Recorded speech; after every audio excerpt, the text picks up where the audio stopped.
suffered so long, a great affliction, that if it went on longer without my noticing it, I could die soon and easily if she wanted it.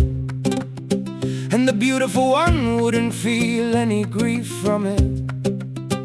She in whom beauty and worth were badly placed, and so looking at it I forced my heart away.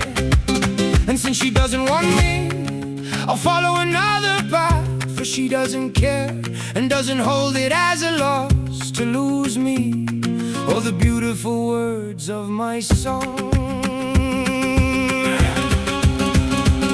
And yet a thing is held cheap that is precious, and a thing is lost that one says was well taken. For afterward the lack of good things harms him. But oh my lady, her power is so great that she doesn't care at all if she loses me or if I turn elsewhere. So truly I did an overreaching madness when I pursued my death and my harm with my foolish heart, which made me say in singing what I should have nobly covered my desire. And since my heart and my eyes have betrayed me, and my wicked lady and my good faith, so that each one would have killed me if it could, I should complain of them as of bad guardians. And never again will I believe my eyes, lying traitors, nor trust without pledge. For he's a fool who does foolish vassalage, and a fool who thinks he has at his command everything he sees as pleasing and well made.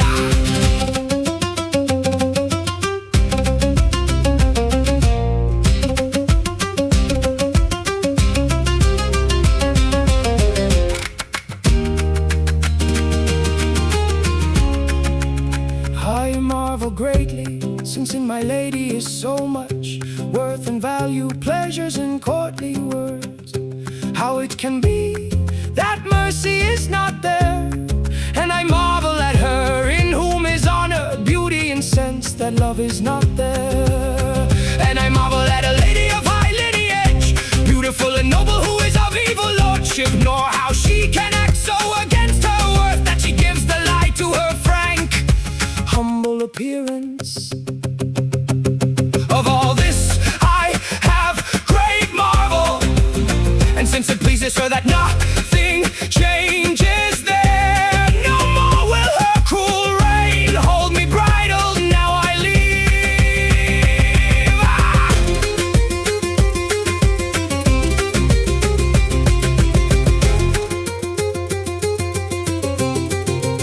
Though it's dishonor to me, and it would be my need to rise from the suffering, and since I go elsewhere to change my dwelling, may God give me a good welcome and a good entry, and let me find a lady without a lying heart.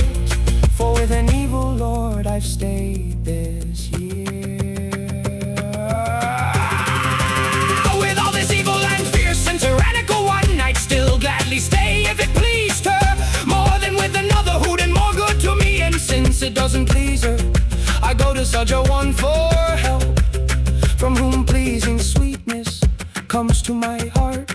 She's beautiful and worthy, frank and of good custom, and she sent word to me by a courtly messenger that a small bird in my hand it doesn't fly away. She loves more than a crane flying in the sky.